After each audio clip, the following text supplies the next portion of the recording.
Siap? Udah semua? Oke. 3, 2, 1, action. Oke guys, kembali lagi dalam Adobe. Anak doyan begadang. Boleh lagi. Gak usah dikat, biarin aja. 3, 2, 1, action. Oke guys, kembali lagi di Adobe. Anak doyan begadang. Dan pada kali ini, di episode 13 ini kita akan membahas satu topik baru. Tapi sebelum itu, kita akan perkenalkan diri lagi. Nama saya Timotius Sigarto bersama Saya Ferdinandus alias Ferdi.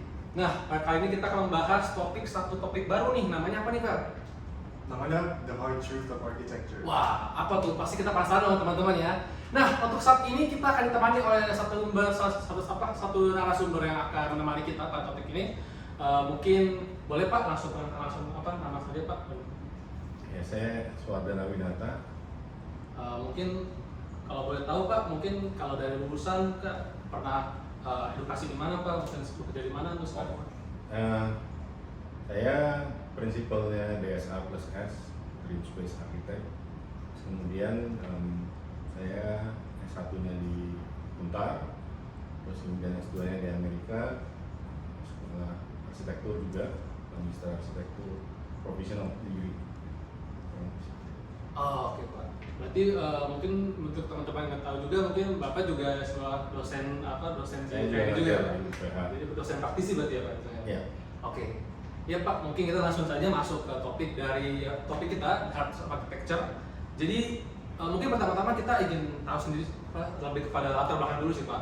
Kira-kira Pak, untuk Bapak sendiri apa ya Pak kira-kira yang menginspirasi Bapak itu untuk jadi seorang arsitek gitu Pak? Pas waktu itu mungkin masuk ke arsitektur mungkin Pak? Waktu ya apa yang menginspirasi saya mungkin waktu sekolah pertama kali sebenarnya nggak ada. Jadi praktis saya awal-awal tidak berpikir untuk sekolah arsitektur. I have no idea about architecture. Sejak kecil gitu, Ya, saya tahu ada building dan tapi ada satu hal karena waktu itu kan juga saya sebenarnya udah dari SMA sudah mulai sudah bekerja gitu ya. Saya udah membantu itu apa gitu ya. Kita panggilnya paman gitu ya. Membantu paman di dunia advertising sebenarnya. Oh. Nah, di advertising itu saya jadi dikenalin satu yang namanya kata buat saya menarik gitu, konsep. Nah, dan konsep itu buat saya waktu itu saya tanya kalau mau belajar tentang konsep itu gimana? Karena advertising itu juga ada konsepnya. Oh. Terus kemudian di praktis sama paman saya justru waktu saya mau ngambil sekolah gitu ya, mau milih-milih sekolah di mana gitu. Ini dalam bentuk Bapak sudah tahu menjadi arsitek atau belum? Belum sekali. Jadi arsitektur buat saya sesuatu benda yang ya nggak kebayang aja. Oh. Nah, terus ketika di situ paman saya bilang, ngapain kamu sekolah ambil graphic design? Nah, itu gunanya. Kamu mau ngerti itu, kamu harus tahu yang namanya konsep dan kamu harus belajar sekolah arsitektur. Semenjak itu saya disuruh masuk arsitektur. Oke, nah terus ya waktu itu cari-cari sekolah arsitektur dan kemudian masuk ke UNTAR. Gitu. Nah, dari situ saya baru ngerti gitu. Sebenarnya, oh ternyata tuh kenapa di advertising itu konsep itu begitu penting gitu ya. Dan kemudian idenya itu dari mana munculnya gitu ya. Nah munculnya ternyata tuh basically justru dari arsitektur saya belajar ya justru banyak gitu ya. Bagaimana kita merencanakan sesuatu gitu. Dari sesuatu yang nggak ada menjadi ada gitu. Planning dari nol gitu ya. Terus bagaimana ide itu diolah. Bagaimana kita mengcapture keinginan klien-klien kita gitu. Terus bagaimana ide itu dideliver terus kemudian dibangun.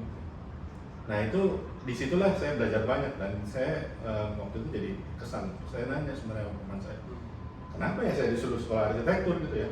Iya. Kenapa belajar konsep di arsitektur? Dia bilang hanya satu-satunya sekolah yang bisa memberikan atau mengajarkan konsep secara komprehensif gitu, secara keseluruhan gitu ya. Itu cuma di arsitektur.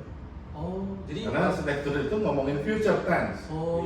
Nggak ada tuh jurusan lain yang ngomongin future tense. Jadi berarti Bapak kalau bisa dibilang belajar kata konsep ini tuh dari arsitektur gitu. Iya, jadi in practice arsitektur itu sebenarnya kan kalau dibuat yang saya ngerti ya. Jadi setelah saya melalang buana itu saya baru nyadar ternyata ketika saya misalnya contohnya gitu, kita ada project sama perancang busana, terus mereka tuh kaget-kaget, oh kamu dari arsitektur gitu ya. Itu tuh saya ke satu tempat gitu ya, tempat sekolah belajar perancang baju gitu. Terus ada salah satu perancangnya gitu. Terus kemudian saya bilang, saya tuh pengen tahu gimana caranya menjahit. Terus dia bilang, mau ngapain gitu ya, lu kan background lu apa gitu. Terus dia gitu, saya bilang arsitektur, mereka kaget, oh justru saya mau belajar sama kamu pasti. Bagaimana caranya membuat sesuatu dari yang tidak terbayangkan menjadi sesuatu gitu. Jadi ternyata tuh banyak hal di dunia ini gitu. Ternyata arsitektur itu di atasnya, bukan di atas sebenarnya. Jadi banyak ilmu yang dalam tanda kutip sebenarnya relatednya sama arsitektur. Nah terus kemudian baru mereka masing-masing tuh mendevelop masing-masing. Jadi kalau ditanya kita orang sculpture, orang advertising itu tuh sangat respect sama arsitek. Gitu. Karena buat mereka itu nggak pernah tuh mikir sekompleks arsitektur. Bayangin bikin building kan segitu detailnya dan segitu kompleksnya gitu ya. Jadi bukan kalau kayak misalnya contohnya Bapak perancang baju, dia bilang kita cuma melengkapi dari tubuhnya manusia. Tapi kalau Bapak itu merancang dari sesuatu yang in practice manusia tuh hidupnya di dalam situ loh. Itu yang di luar dari cara berpikirnya mereka. Oh, dan itu Bapak temukan saat Bapak pertama, berarti Bapak itu baru masuk apa ya Pak? Maksudnya kayak terbuka ternyata konsep arsitektur itu benar-benar saat baru masuk sekolah itu Pak? Ya, sekolah sebenarnya bukan konsep jadi arsitektur itu saya belajar banyak di kampus. Oh. Jadi baru mengerti yang disebut oh arsitektur tuh makhluknya kayak gini gitu. Sebelumnya sih nggak tahu, tahunya cuma oh ya sekolah ya kalau kedokteran kan zaman saya gitu, dokter, insinyur, no idea buat arsitektur. Karena di Indonesia itu kan kata arsitek itu kan nggak pernah muncul. Coba ya lihat di buku SD, nggak pernah ada kata arsitek. Jarang gitu ya. Jadi begitu sekolah kalau nanti sekolah di Amerika, di Inggris gitu, bukan namanya arsitek itu kemana-mana. Buku SD aja tuh udah ngomonginnya arsitektur gitu. Kayak gitu. Kita kenal namanya ide-ide Renaissance segala itu ya mulai dari arsitektur. Dan disitulah saya mulai kebuka. Jadi kalau Anda belajar ilmu yang lain gitu ya, di desain terutama, itu basically semua pasti ngarahnya arsitektur dulu. Oh jadi Renaissance, Gothic. Kamu mau ngomongin apa lah? Mesir, Egyptian, Yunani gitu. Ngomongin structure, ngomongin sistem, permulaan dikasih lihatnya apa belajar? Itu bangunan Parthenon, Pantheon gitu. Kenapa itu harus dipelajari? Karena susunannya seperti itu. Oh, jadi arsitektur harusnya kita ini ya, kita harusnya mungkin bersyukur kita masuk arsitektur karena kita sebenarnya be proud. Iya, kita ternyata belajar apa ya, mungkin mother of concept gitu kayak seperti itu teman-teman. Mother apa ya ilmu. Jadi ya ibu dari banyak ilmu desain dan ilmu seni. Iya. Bener ya. Dan apa mungkin kita sendiri, mungkin kita sebagai anak-anak yang di lingkungan arsitek mungkin kita nggak sadar kali Pak. Tapi ternyata kalau kita lihat dari Bapak bilang ternyata dari apa orang-orang luar ternyata mereka malah respect ke kita ya. Mereka malah yang sadar kalau kita yang ini. Even nanti kalau kamu belajar manajemen pun juga gitu. Oke. Kita yang kerja keras itu. Manajemen, accounting, orang accountingnya kadang-kadang kalau saya lagi Ada diskusi, orang accounting ada. mereka justru ngerasa bahwa gini kan kalau arsitektur is about money, duit sebenarnya. Iya. Bayangin kamu investasi sebuah building itu nggak cuma 1 miliar 2 miliar sekarang gitu. Iya. Nah buat mereka itu tuh untuk menyusun sistem yang berlangsung dari nol gitu sampai menjadi sebuah building itu kan banyak temennya. Iya. Jadi ada keuangan, ada waktu, ada processing, ada manajemen orang, ada transportasi barang, transportasi fisika bangunan. Kamu lihat aja ada semua yang dikumpulin. Nah itu baru bisa jadi arsitektur. Kalau enggak, nah ya nggak akan jadi apapun. Buildingnya cuma just things gitu aja, cuma objek saja. Nah kumpulan itu yang buat kayak teman-teman di accounting, kita nggak pernah berpikir sekompleks itu. Accounting is about kita ada financial engineering dan lain-lain, terus kemudian ya udah nggak ada yang lebih dari itu. Tapi kalau arsitektur segitu lengkapnya. Iya. Ya. Mungkin sebagai pertanyaan berikutnya ya, kan Bapak udah lama ya terjun ke dalam dunia arsitektur. Berarti Bapak kan bisa Ya, lama juga sih disebut. bener. Kalau mau ditanya kayak gimana? Berarti kan Bapak juga disebut sebagai praktisi ya. Nah, Bapak ini specifically kerja dalam bidang apa nih kira-kira? Apakah desainer, kontraktor kah? Saya di company kami itu bekerja totally di consultant. Jadi sifatnya sebagai consultant. Konsultan. Jadi backgroundnya saya arsitek, ya tentu merancang. Kalau ditanya spesifik apa, saya nggak punya spesifik style, saya tidak punya spesifik function tertentu, karena buat saya semua proyek itu challenge. Jadi boleh nggak kalau saya tanya apakah berarti kalau misalnya Bapak bilang kan Bapak kan nggak bisa spesifik style gitu Pak. Berarti bisa nggak dibilang Pak kalau Bapak itu memang kayak termasuk kayak arsitek yang bisa versatile gitu? Style apa ini bisa? Mungkin bukan versatile ya, karena buat saya arsitektur itu memberikan solusi, Oh. gitu ya. Jadi kalau buat saya arsitektur itu selalu cerita tentang, oke, ada orang punya problem, sebenarnya solusinya apa? Ya tentu problemnya yang terkait dengan arsitektur ya. Iya. Jadi misalnya contohnya proyek misalnya bikin kantor sewa gitu. Sebenarnya kalau ditanya klien itu mungkin awalnya nggak berpikir untuk membuat kantor. Oh ya dari awal Bisa begitu. Jadi kadang-kadang kami di DSA itu kadang-kadang kita itu bisa aja mulainya dari proposal yang nothing, nggak ada apapun.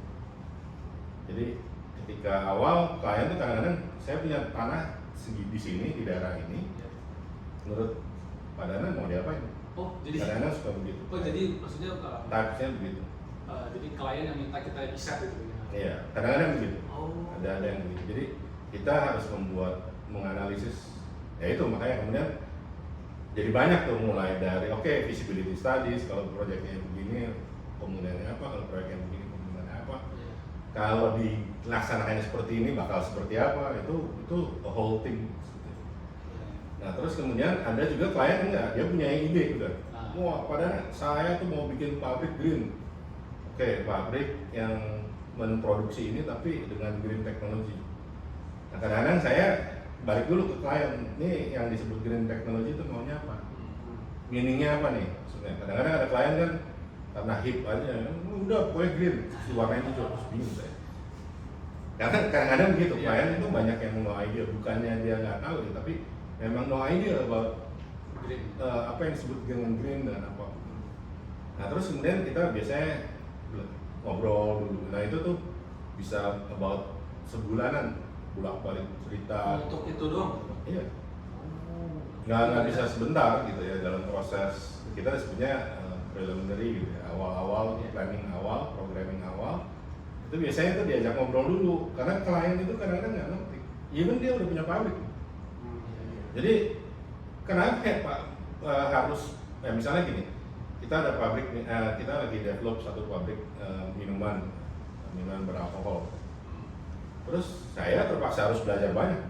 Mereka tiba-tiba datang, padahal saya mau bikin pabrik ini. Saya bilang, oke, ini pabrik apa ya? Pabrik alkohol. Oke, alkohol tuh kayak gimana ya? Ajarin dulu kan. Tapi di satu sisi klien itu nggak tahu sebenarnya ada processing yang harus dia lewati dan harus dia cermati secara arsitektural gitu ya. Jadi misalnya contohnya, si truk masuk ke mana ya?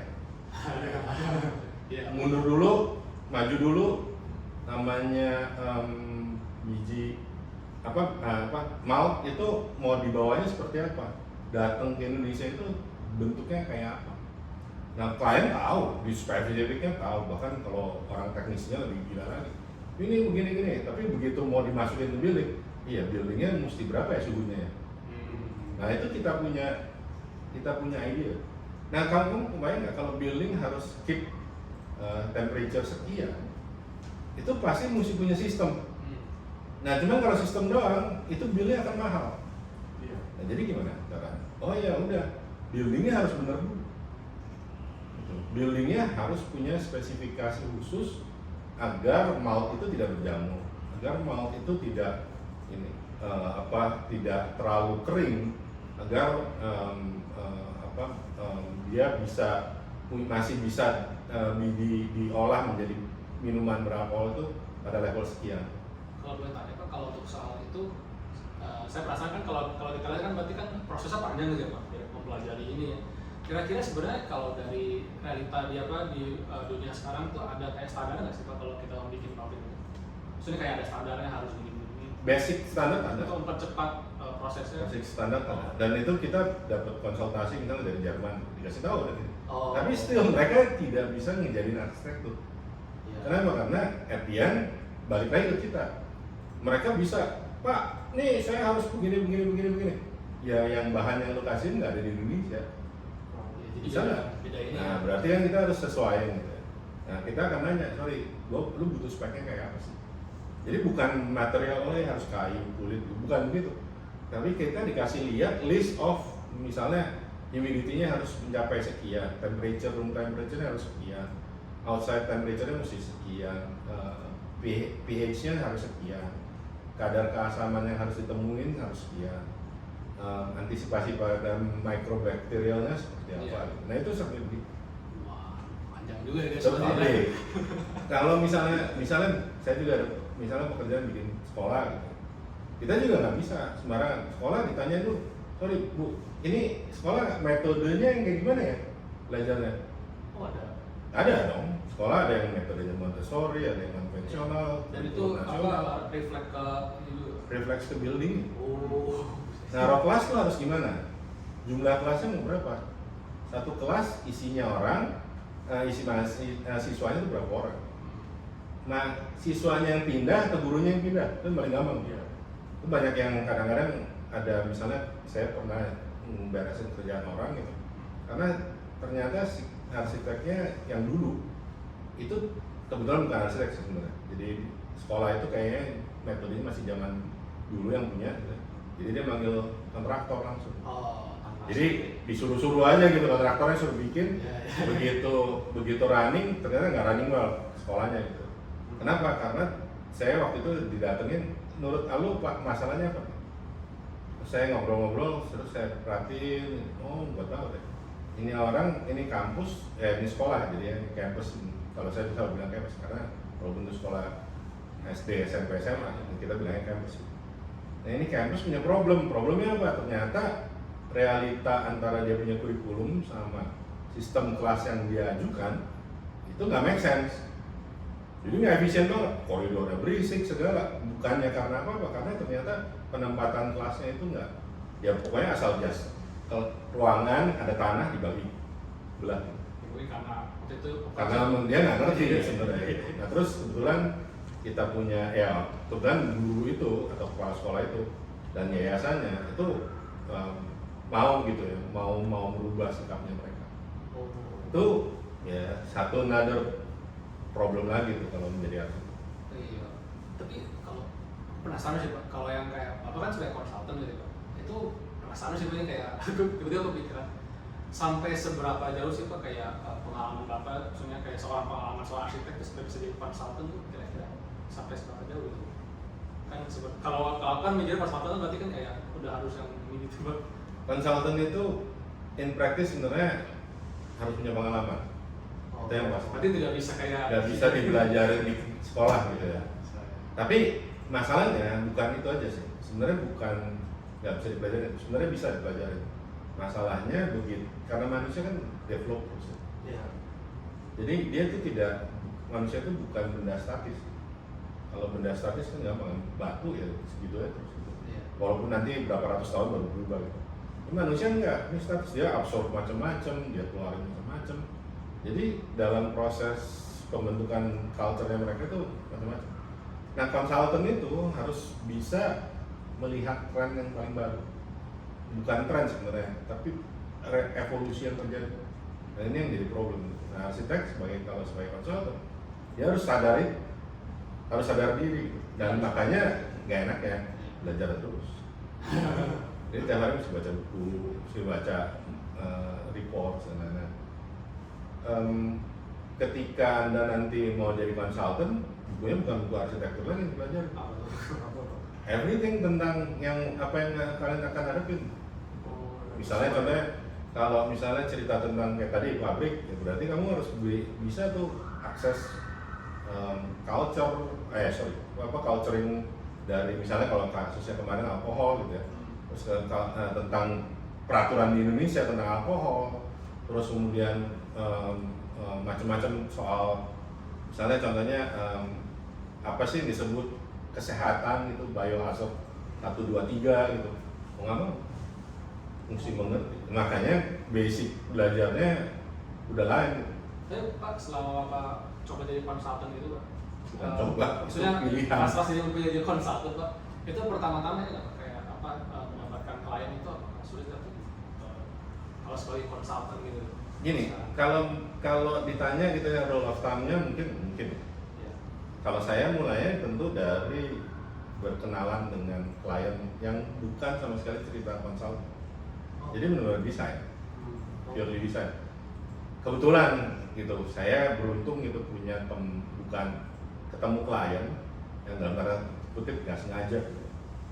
Jadi waktu saya lagi bekerja gitu ya, bukan bekerja sih, ya lagi pergi ke satu tempat tuh, saya tuh lagi sebenarnya sambil bawa kerjaan kampus. Oh ya. Gitu ya. Nah, kerjaan kampus itu saya bawa gitu, kemudian lagi bikin di restoran gitu ya. Terus sebelah saya tuh ada orang, Terus nanya, strangers nggak tahu. Oh. Wah, lagi ngerjain apa? Lihat gambar-gambar banyak sketch. Iya ini lagi bikin tugas, besok mesti ngumpulin. Padahal saya lagi di Singapura. Terus si orangnya nih, oh kamu bisa merancang begini? Ya, kebetulan proyek yang saya rancang waktu itu shopping center gitu. Terus saya bilang, ya ini saya lagi belajar. Ya karena dia pasti sadar gitu bahwa itu ada capnya, sekolah segala gitu. Karena waktu itu kan modelnya kayak kalkir, masih manual, bawa keren kan, bawa kalkir gitu. Tapi kerjanya di AW, restoran ya, AW ya, Kentucky saya lupa. Gue di Cami, buka gitu lagi mau gambar ngambil pesawat. Nah terus dari situ kliennya itu bilang, kamu coba deh nanti datang ke kantor kami. Nah, terus ya udah, saya coba datang pulang Indonesia. Saya terus terang agak bingung juga ini orang apa, cuman ya dicoba aja. Nah yang coba ketemu ngobrol, terus dia bilang, iya kita lagi mau bikin ini, kamu bisa bantu nggak? Ya itu awalnya kita gitu, dan kemudian ketika udah dapetin proyeknya panik gimana ngerjainnya. Bapaknya Bapak panik juga? Ya iyalah kan kita ngerjain proyek 10.000 meter persegi sendirian. Oh. Itu hampir 10.000 atau 10.000 sekitar segituan. Iya. Nah itu kita panik gitu, waduh. Ya mulailah konsolidasi dengan teman-teman. Itu awalnya. Kemudian menjadi konsultan, ya karena dalam proyeknya kita ternyata nature-nya itu lebih banyak klien-klien yang sifatnya mau minta proposal desain. Jadi punya tanah, punya building gitu ya, yang dia nggak tahu mesti diapain. Nih gue punya begini gitu, so mesti ngapain? Oh, iya. Atau ada juga yang sudah ada buildingnya, saya udah give up sama ini building karena ternyata dia nggak comfort lah, macam-macam lah, ada macam-macam masalah. Dan itu kemampuan analisis itu yang mesti kalian punya. Analisis berarti ya untuk sebuah Kritis gitu, ngelihat sesuatu tuh harus kritis. Nah jadi jangan cuma ya ngeliat ya building ya udah kenapa emangnya gitu. Gitu. Tapi itu butuh waktu nggak sih Pak kayak itu Pak? Kayak kita lama-lama makin sense-nya. Butuh pengalaman. Emang harus pengalaman. Mestinya pengalaman tuh mesti dipupuknya dari kuliah. Iya. Gitu ya. Jadi ya kebetulan karena saya ada di Bandung gitu ya, kuliahnya jarang gitu ya. Kuliahnya tuh kurang masuk on-off gitu. Nah terus kemudian kebetulan lagi saya sudah bekerja gitu kan, yang praktis gitu. Udah bantuin paman dan lain-lain. Nah dari situ saya belajar banyak bahwa oke, ilmu yang saya dapetin tuh ternyata nggak bisa cuma di kampus, harus dari luar. Mau nggak mau ya? Mau nggak mau. Sampai sekarang pun ada internet pun harus tetap ini. Iya tetap nggak bisa. Pengalaman negara dulu. Nah terus satu lagi yang mesti di build itu adalah kamu mesti men-challenge diri. Iya. Jadi misalnya nih terakhir-terakhir ini karena saya perhatiin kok keterkaitan. Jadi saya dari dulu memang udah interest sama biologi. Background SMA saya tuh biologi. Nah terus begitu masuk ke dunia kerjaan masih belum bisa ditinggalin, biologi itu masih ada obses tersendiri.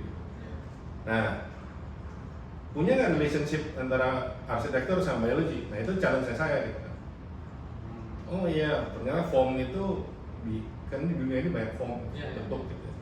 Bentuk-bentuk itu kebentuk dari mana ya? Ada yang namanya karang itu kebentuk dari makhluk hidup yang namanya mitokondria dan lain-lain yang tersusun dari banyak shell dan lain-lain gitu kan. Itu kan ada kapur segala. Nah itu gimana tuh cara dia nyusun dan kenapa bentuknya begitu? Dan itu ternyata di dalam praktek arsitektur pakai. Nah itu challenge diri kalian, jadi makanya kadang-kadang ada yang ya kalau kalian mesti milih karirnya Anda mau karang. Jadi berarti itu sesuai ini ya, sesuai kan kalau apa interestnya biologi. Kalau orang-orang kan ada yang lebih demen, ada yang orang demen desain, tapi kalau buat saya just desain itu nggak punya challenge. Kalian kalau cuma mendesain, sekarang everybody can do it. Gitu. Sistem komputer pun bisa kerjain dengan AI-nya gitu. Kita bisa bikin. Nah yang cuma mesti hati-hati itu adalah sekarang yang saya takutin gitu. Itu adalah sekarang banyak teman-teman yang mendesain hanya kulit luar. Ini yang jadi problem. Dalam arti Jadi looks building-nya nice. Oh iya. Enak dilihat gitu. Tapi begitu coba di operate buildingnya nggak bisa. Kayak terjebak di estetika ya doang gitu. Iya, looks nice-nya aja gitu. Estetika mending. Kalau estetika itu kan ada kaitan dengan sistem dan lain-lain ya. Dan kemudian itu adalah disebut beauty gitu. Ini nggak just looks-nya menarik, instagramable gitu kan. Iya. Tapi begitu coba hidup di dalamnya. Oke, ini panas ya. Kenapa ya panas? Oke, ini udara kok nggak jalan ya? Kenapa berasa pengap? Nah itu yang nggak mudah, yang ya gitu harus dibayar. Nah, itu Pak. Nah kan kita ini Pak sekarang udah bahas soal kuliah dulu nih Pak. Dan betul kan Pak Rana kan juga ini ya buka ada mata pelajaran lain Pak, manajemen proyek Pak. Nah kira-kira tuh kalau Bapak boleh kayak kasih ke teman-teman yang mendengar, kira-kira tuh kalau Bapak sebagai juga dosen praktisi di kuliah ini, Bapak kira-kira bisa mempersiapkan apa nih Pak kita sebagai mahasiswa untuk nanti pas kita nanti masuk ke dunia kerja gitu? Jadi kalau di dunia kerja itu sebenarnya kan gini, jadi kalau Anda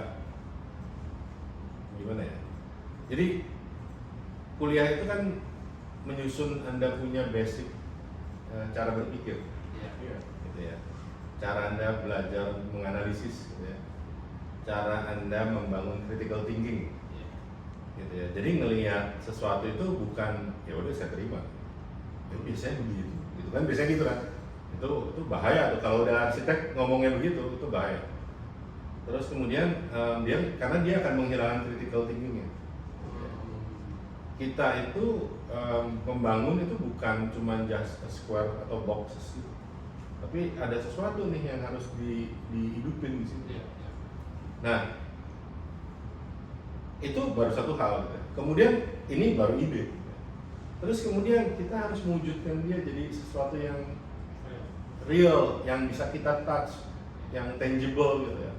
Nah itu another challenge lagi. Nah untuk bisa dari sini ke sini gitu ya, itu banyak hal. Gitu. Ya manajemen proyek itu salah satu bagian, gitu ya.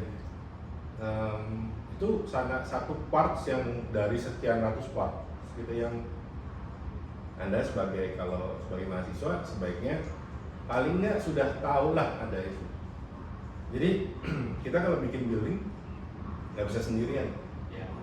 Ada kontraktor, ada subkon, ada konsultan yang lain, gitu, structural engineering, MEP, interior, gitu ya. Ada fasad, macam-macam lah gitu. Apalagi semakin building kompleks, semakin bahkan saya pernah dulu di challenge sama orang marketing. Oh iya. Iya, kita bikin mall. Terus ditanyain sama marketersnya, Pak Dana sorry ya, ini dagingnya berapa yang bisa dijual? Gue bingung kan, dia ngomong pakai bahasanya daging gitu kan. Ternyata gini, di dalam sebuah mall itu ada bagian yang bisa sellable area sama yang nggak bisa dijual. Iya. Sellable area ini itu tidak boleh terlalu sedikit. Iya, iya. Kalau marketing maunya 100%. Which is kalau buat gua nggak mungkin.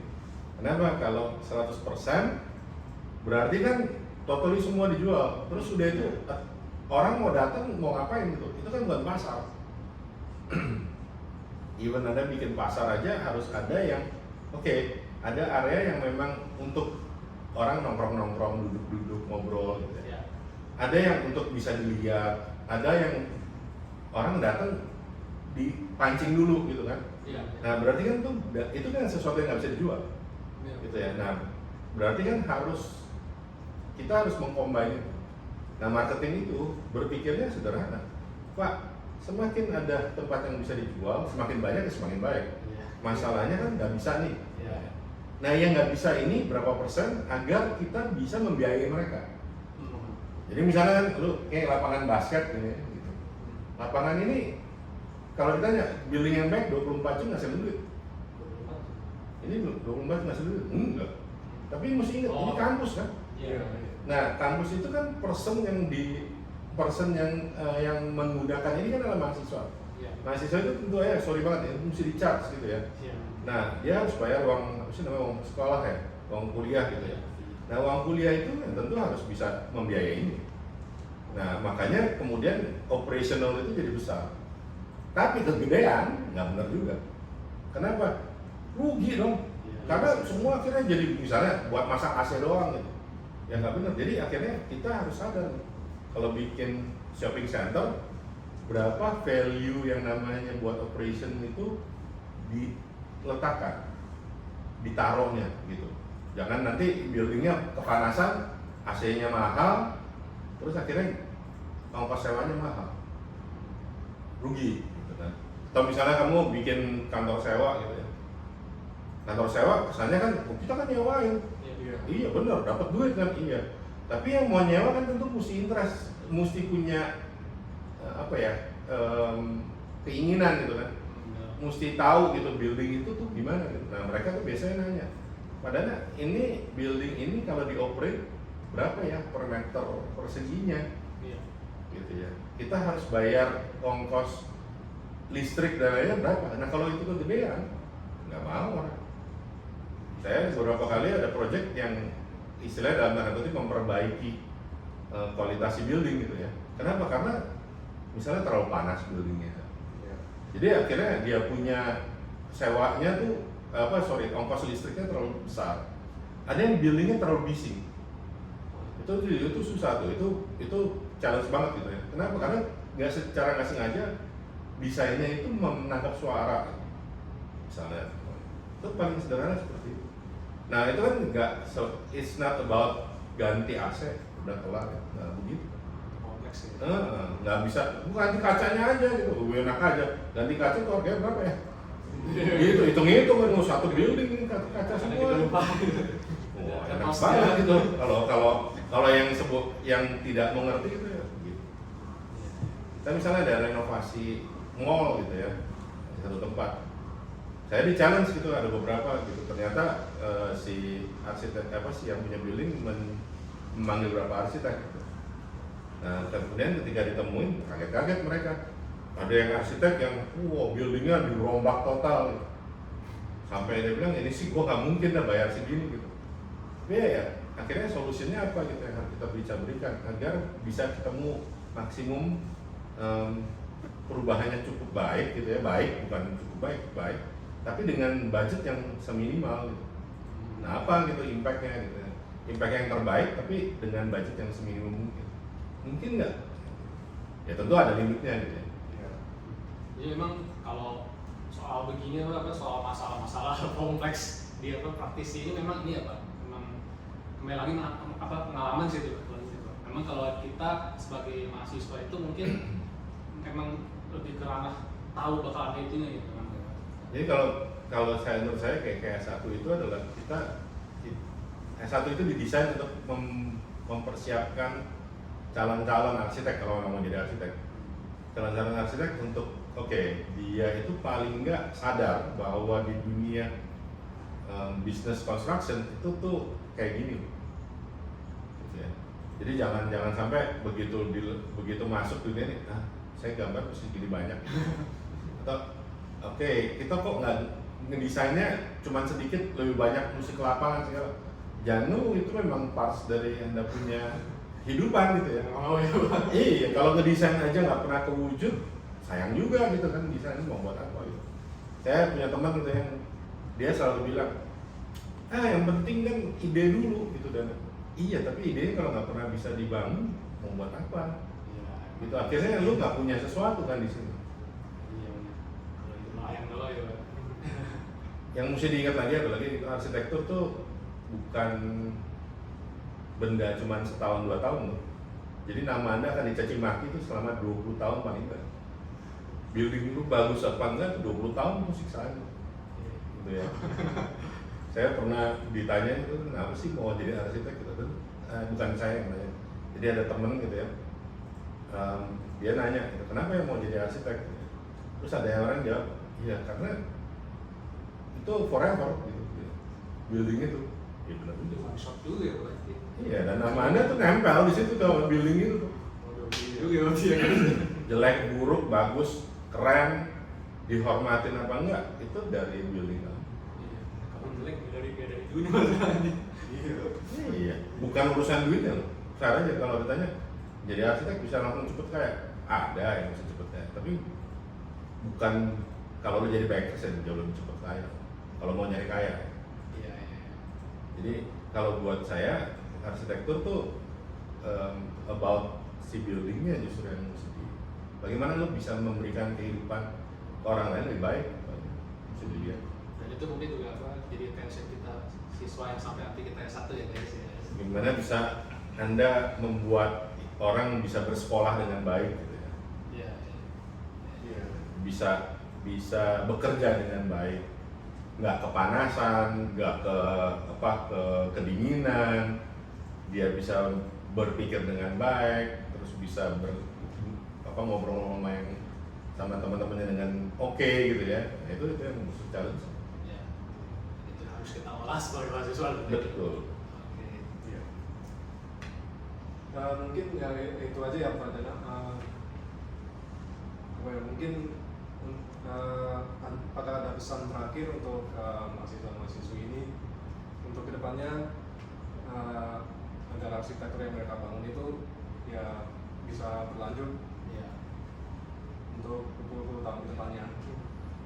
Sebenarnya challenge-nya kalau mau, ya ini bukan nasihat, saya sebenarnya nggak nasihatin orang. Kalau ditanya gitu ya, yang saya punya, ya kalau saya boleh share gitu, yang saya seselin satu-satunya gitu, Iya. itu adalah waktu saya kuliah gitu ya, ternyata saya masih kurang Badung. Oh, maksudnya gimana maksudnya baru itu? Ya maksudnya gini, saya terus terang di kampus itu ada beberapa, pasti kan lu nggak suka sama dosennya, lu pasti ada yang agree dan yang disagree dengan itu punya dosennya. Dan di satu sisi gara-gara disagree itu saya berusaha untuk belajar yang lain. Oh.